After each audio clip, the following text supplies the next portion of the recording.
فأعوذ بالله من الشیطان الرجیم بسم اللہ الرحمن الرحیم۔ محترم استاذ کرام اور میرے ہم مکتب ساتھیوں، السلام علیکم ورحمۃ اللہ وبرکاتہ۔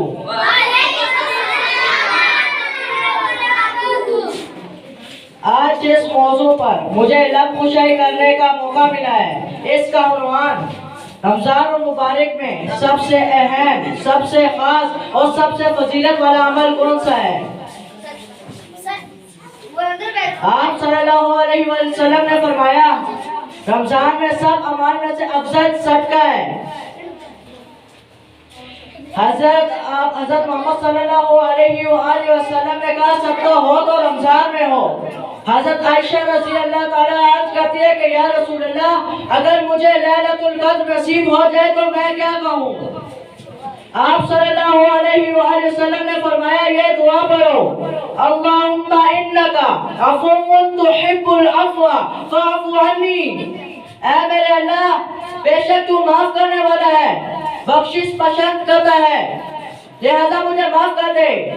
اگر کوئی شخص ایک دفعہ اللہ تعالیٰ کی بارگاہ میں جا کے سچے دل سے توبہ کرے، بے شک اس کے 100 سال سے زیادہ یا 100 سال جتنے گناہ ہو، اللہ تعالیٰ کی رحمت کی شان اتنی ہے کہ وہ 1 منٹ میں اس کے سارے گناہ معاف کر دیتا ہے۔ یہ آپ سب نے سنا ہوگا کہ تہجد کے ٹائم اللہ تعالیٰ ساتویں آسمان سے پہلے آسمان پر آتا ہے اور اپنے بندوں کو یہ صدائیں لگاتا ہے، کوئی ہے مجھ سے مانگنے والا، کوئی ہے مجھ سے مانگنے والا جس کو میں دوں۔ وہ رب تعالیٰ جس نے آسمان، زمین، انسان، چند پرند، حیوان، جنات، تمام جہانوں کو پیدا کیا ہے، بھلا اس کو کیا ضرورت ہے کہ جیسے ہم جیسے گناہگار خطاکار انسانوں کو یہ صدائیں لگائے؟ اس کی رحمت بہت ہے، وہ شان والا ہے، سب سے بڑا ہے، بے شک وہ بہت معاف کرنے والا ہے۔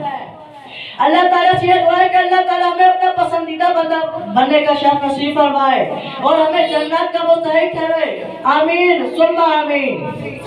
وآخر دعوانا الحمدللہ رب العالمین۔